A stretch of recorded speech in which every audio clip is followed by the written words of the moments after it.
Welcome back to the weekly forecast. We're your cosmic besties. I'm Caitlin Carhart, numerologist and astrologer. This is my best friend, Sophie Wan, astrologer and celestial guide. And we're here to talk about the numerology and astrology of the week. But first, if you have not already, hit the subscribe button because you want to. Let us be there for you. We are your cosmic bestie. Be your friend. We want to be your friend, your best friend. Okay? We are here in spirit. Energetically holding your hand. Yes, we're energetically holding you at all times. Okay? So subscribe, okay? Till we're like on our deathbeds. Yes. You know what? We're going to go out notebook style, holding hands. All right? That's my goal. So you don't want to miss out on that kind of love. So hit the subscribe button. And we're going to dive into the week ahead. Also, I feel like this jacket's making noise. Do you hear that? It's a little squeaky, but I got a squeaky jacket. Well, technically. I mean, it's so glam though. I mean, is this not the most like cosmic it's a holographic jacket. It's sick. Yeah. Anywho. All right. This is the week of January 12th through January 18th. And this is a week 3. Woohoo. That's my number. I was literally just going to say, you know who's a 3? This one sitting right next to me. Yeah, exactly. I love 3 energy. It's just the most fun.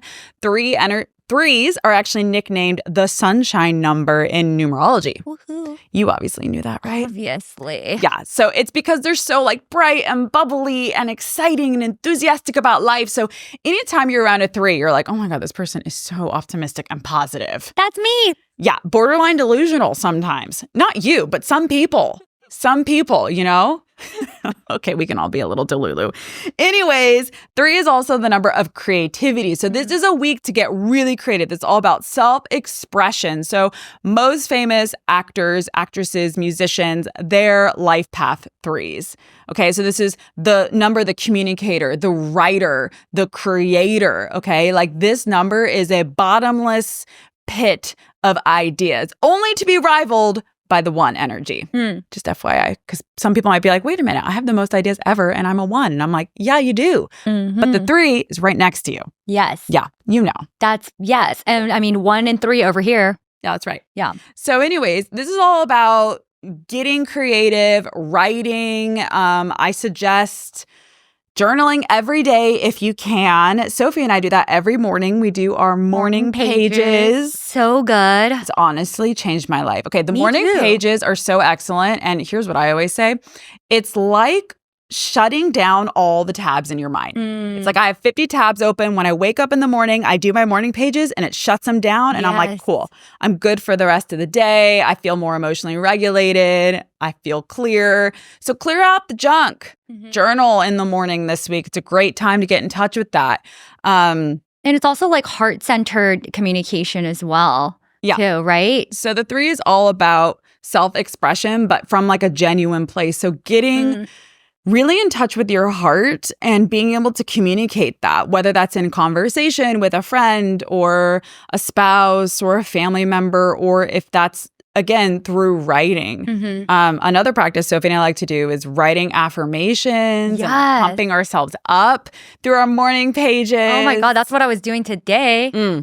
I love doing that. Yeah. The 3 also is, you know, the best part of the 3 is that you're able to communicate your most authentic self. And it's a really fun number. So you'll want to be really, really social this week. Like say yes to every party invite. Like even if you don't want to go, just be like, oh God, I don't want to go. Just go. Okay. Go to the party, go to the yoga class with the boys. That's, I know, it's like this so is personal. Specific. But the shadow side of the 3 is that, you know, the opposite of communication and gossip. Yeah, I was gonna go somewhere else, but yeah, gossip, judgment, and having conversations that are actually super painful. Oof, yeah. Right? So it's important that like there's this high side of like fun and all of that, but there's also this shadow side of gossip and judgment and feeling like you're not really getting anywhere and you're communicating your heart, but maybe you don't feel like you're being heard. But the whole point of the 3 is to continue to communicate for you, even if you don't feel like it's being well received. Like make sure that you're coming from an authentic place and you're being real, you know, because sometimes I see this with life path 3s, they'll want to shy away from situations if they feel like, what's the point?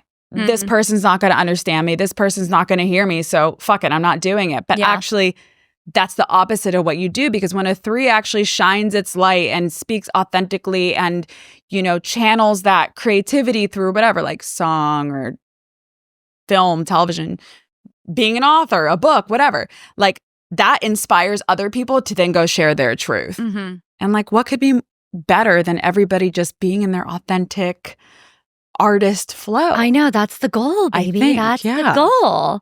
Yeah. So that's the 3 energy. Sophie's a 3. Yes. She knows all about that. Do you have any other tips from a life path 3? I mean, no, I think you covered them all. And I think that communicating in your most authentic truth is the hardest thing anyone can do. Anyone can do. So I think just keeping that in mind and practicing it, right? Yeah. I mean, it feels scary. Super scary. Yeah. And it's interesting because it goes along well, that whole theme goes along well with the astrology of the week. It is a full moon week, so buckle up, buttercup. What, already? I know. I'm like, wait, how did that already happen? But, you know, we have a new moon and a full moon every single month like clockwork. And so 2 weeks apart.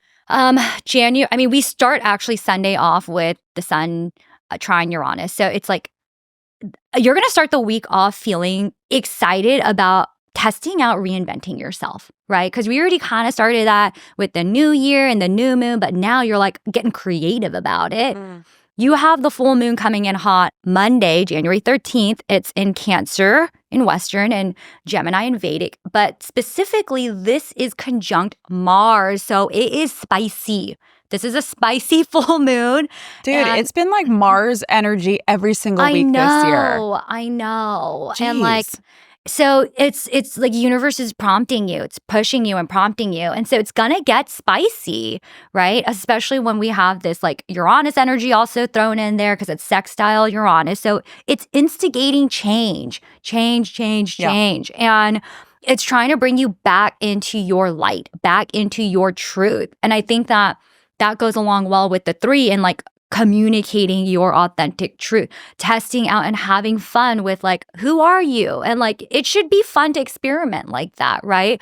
But with this Mars energy, it's going to be really emotional. It's an emotional week. And like, that's literally what I saw. I was like, oh my goodness, it's emotional. And like, that's just the beginning of the week. We also have Venus square Jupiter on Tuesday. So like love stuff is going to come up for you.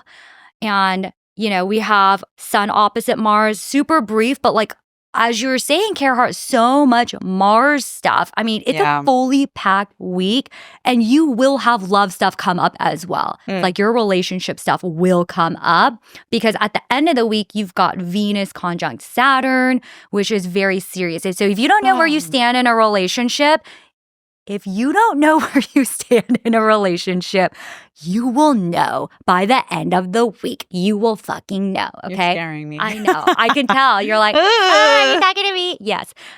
So those are all I mean, that's a lot of stuff astrologically. How are you feeling?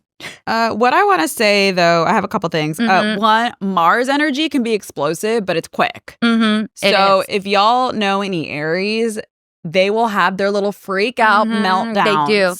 And everyone's like, whoa, what just happened? Like a hurricane just rolled through here. But then they get over it really quickly. And I do find that Mars, it's like a burst of energy, but it dissipates. So just know that. And then I also want to circle back with Uranus that is the rebel of the zodiac. That's like the weirdo, right? So sometimes people are inspired to change their look during a Uranus transit. And sometimes that's supported, but please don't do that this week. It's kind of like a Mercury retrograde moment. Don't change up your look because you might regret it. Just like wait. And again, it is Sun trining Uranus is a positive transit, but I don't know. Just anything with Uranus, people are like, should I try this? Yes, try all the things, but just don't do anything permanent. Yeah, that would be my advice. I think that like, and I actually forgot one transit, the Sun trine, the South Node, which is like, oh, on Friday, expect someone from the past to come back in a really interesting, impactful way because that's karmic. Karmic connections will be coming back. I mean, it's a chock full packed astrological week. Yeah.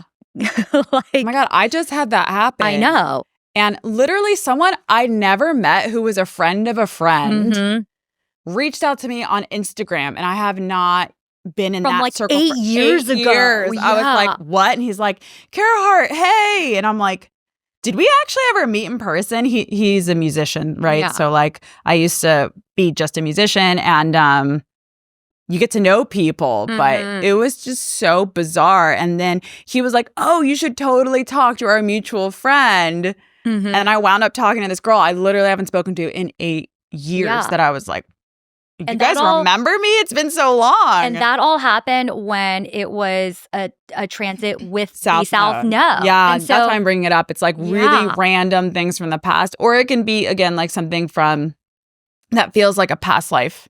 yeah. Because South Node is karmic as well. So Yeah. But I feel like this week is going to be it's going to feel like a roller coaster. Like I can feel it. yeah. And sometimes I actually think that 3 energy can feel slightly chaotic. Maybe not as chaotic as the 5, but like, I Yeah. don't know. It's because there's a lot on the table and like ideas and experimentation, but like you don't want to go overboard. Yeah. And then it's the full moon, which is like emotional. All full moons I feel like are going to be emotional, but this one especially is like, woo, brace yourself. Yeah. Mm-hmm. Also, I want to tell people just a little tip with the full moon that, it's important to look at what was happening 6 months ago on the new moon. So Yeah. it's a full moon in Cancer. So what was happening during the new moon in Cancer? Actually, you and I were together because it was July. Oh, yeah. Yeah. I was living in London. Mm-hmm. You were passing through. Yeah. Oh, I So, love that. Man, we're going to have to go back. I know. I was probably flying that day because I always fly on the full moon. I don't know Yeah. why. Mhm. But yeah, check your Google Calendar, check your photos, and see what was going on or what did you start around the new moon. Oh my God, you know what? What? That was July. Mm-hmm. That's when I was like, Sophie, let's start actually recording weekly cosmic Oh my forecasts. God. Yeah. That's literally when we first started Love really that. doing this, like in a more Yeah. And this is why it's good to like go back and track because Wow. you see Yeah, how things yeah, come yeah. full circle. And full moons are endings, closure, releases, but like things coming full circle. yeah. It's just a full circle moment. I love So that. interesting. Yeah. And now like that we've been doing it and it's had a positive response and we just like doing it so much. We have all kinds of other ideas for y'all. So it makes sense. Like we've been kind of like brainstorming that and Yeah. feeling like, let's take it to the next step. Mm-hmm. So let's take our relationship to the next level. To my mother's demise, Yeah. Because Sophie's mom thinks that. we're lesbians. Yeah. She thinks I'm turning Sophie gay, Mhm. but I'm not. I'm not gay. I'm so confused. Like, I'm like, I could see I if think I. you're a she devil. Yeah, that I'm a you're she turning her devil. innocent daughter, Yeah. a little innocent, cute, Oh my God. Jigglypuff daughter into She's Jigglypuff. a lesbian. Yeah. And it's funny actually because I met Sophie's like middle school best friend last night. Yeah. And she's like, I feel like I'm meeting Sophie's husband. Oh my God, she did say that. I know. It's funny. She's probably picking up on a South Node past life situation because Sophie was my favorite concubine in a Yes. past life. I was a man. She was a woman. Yeah. Yeah. She always has had great hair in every lifetime. I just want everyone to know that. Oh, this must be a thing I pick for myself. Yeah. It's your thing. Yeah. Yeah. I don't know what my thing is. Anyways, Back to the cosmic forecast. thanks for being here. If y'all are enjoying this numerology and astrology info and you want to dive deeper, check the description box because we got courses, we got reports, we got all kinds of things to support you on your journey. Lots of freebies too. So check it out and we will see you next week.